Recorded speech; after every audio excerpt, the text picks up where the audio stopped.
First and foremost, it is important for you to understand that hacking is a broad term. There are many aspects to it, most of which require several programming skills, but that shouldn't stop you from using the tools made available by the internet for you to take advantage of. Go to the HTML.org website and learn some HTML first. It is a great website and you will progress in no time. Also, consider Python as your first programming language. So, now that you are set and ready to continue with the quest, allow me to present to you a simplistic and minimalistic reference guide. On a side note, before you start, make sure your internet connection has some sort of protection, either through a proxy or a VPN. Do not take any recommendations from other anonymous members, even ops. They could be trying to hook you up with a VPN service that is cooperating with the feds. Do your own research on your VPN, privacy policy, terms of agreement, etc. Nobody is going to jail for you. After that, pay with anonymous payment methods. Again, do your own research on those methods too. P.S. Do not perform DDoS attacks while on VPN. They wireless cards ding endless packets over their servers. Needless to say, your safety is not of any concern to me, so take care of yourself first. OS picking. For hacking specifically, it is recommended to use open source operating systems, OSs, such as Linux distributions that have root, administrator, privileges in order to get the most out of the tools you use. Let me give you some ordered examples. For Linux noobs, 1. Mint, great to learn Linux and for hacking as well. Tools can be added easily, and has a lovely desktop. 2. Ubuntu, same as Mint, but better approach toward learning Linux than just looking good. Mint is based on it. 3. Tails, strongly recommended as a virtual machine. It is closest to anonymity you can get. Despite what other anons and the internet is saying, Kali isn't useful to you unless you have your own server to work on. The OS is broken and insecure, and is built for security pen testers. Kali will provide very poor security unless you know what you're doing. Wireless cards. In case you do as I suggested above, and get yourself a virtual machine, VM, with either of the 3 recommended distributions, you will need a USB wireless network adapter in order to be able to execute wireless attacks from it. This is needed because a virtual machine cannot share a single wireless card with the host machine. For the sake of convenience, price, accuracy, packet injection and sniffing capabilities, I strongly recommend a very widely used card called the Alpha OS 036 NHA with the R9271 chipset, which can be found by following the link directly below. Anonymity. There is a constant presence of fear in everyone's mind that our information is being monitored 24/7/365 by people behind monitors all day long, searching for private data and invading your personal life. Well, this conspiracy is something experienced by those who have something to hide from the authorities, whether it is illegal or possibly embarrassing. Either way, there is one thing you must know: you will never be able to fully protect yourself while browsing on the internet. However, there are several tools and techniques you may embed in order to get as close as possible to being anonymous online. True anonymity lies in several layers of data transfer, which is difficult for an individual to achieve without knowledge of third-party software that allows such possibilities.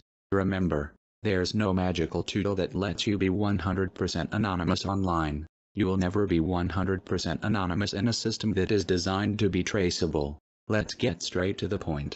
The following techniques will help to achieve a high anonymity level. Tor, found at HTTPS. It allows you to connect through several nodes before reaching a server, and that way all data transfer stays private. For maximum browsing anonymity, use the Tor browser in combination with a good, paid VPN as well. VPN stands for Virtual Private Network and is a server that you connect through before you reach anything online. From a security point of view, it is the safest and most anonymous tool to use, as long as you trust a VPN provider. Proxy. This is another possible way to achieve good anonymity, but is often slow and unreliable for torrenting or downloading large files. Proxy websites can be found anywhere online, but preferably use proxy servers that need configuration of the browser settings, since that will likely cause fewer JavaScript and HTML issues. More useful tools/guides. 1. Anonymous file sharing. 2. File uploading. DOS and DDoS tools. Don't use them unless instructed. However, if anybody tells you to use tools such as LOIC, XOI, HOIC or any other similar tools, do not listen to them since they obviously are not aware of the incredibly high risks of getting caught when using them. Tools that end in OIC are easily traced to your IP address and expect to get in trouble if you use them. Besides, using them on your own will cause no damage to public apps due to the severe limitations. So, endpoint, forget it. Tor's Hammer works on systems that have Python installed. Note: this tool allows the use of the Tor browser to prevent getting caught. I recommend and, in some ways, insist that you do so, because nobody other than you is liable for the damage you will cause from using this tool. How to set up. 0. Download it first. 1. Download Python. Note: Mac users have it pre-installed to place the Torshammer folder, unpackaged, on your desktop. 3. In the Torshammer folder there will be a file called torshammer.py that you will need to open with a text editor. 4. Inside the file, use the find and replace function to replace the 3 occurrences of 9050 with 9150, and save. 5. Open CMD or terminal and type, without quotes, cd desktop, and then cd Torshammer. 6. Now open the Tor browser and wait for your new identity. To ensure it works, visit at least 2 different your cmd/terminal type, without quotes, ./torshammer.py, texample.com, r300, t. To understand the syntax of the command, cd, to the Torshammer folder and type, without quotes, ./torshammer.py. Slowler is one of my favorite tools that I used when I started using IPv4 version IPv6 version to download. Simply copy the text to a file and save it as slowlerus.pl and /or/slowlerus6.pl respectively. You will need Perl in order to run Slowlerus, tutorials of which can be found online. Net. I will not explain here how to set this up, since you have Google at your disposal. MDK3 This is pre-installed on Kali Linux and it basically allows to deauthenticate any Wi-Fi routers in range by overloading them with empty packets until they can no longer operate, thus taking them down locally on your own. DOS. Password cracking tools. Offcrack read info download. L0PHTCRACK It is an alternative to Offcrack and is used to crack Windows passwords from hashes. John the Ripper.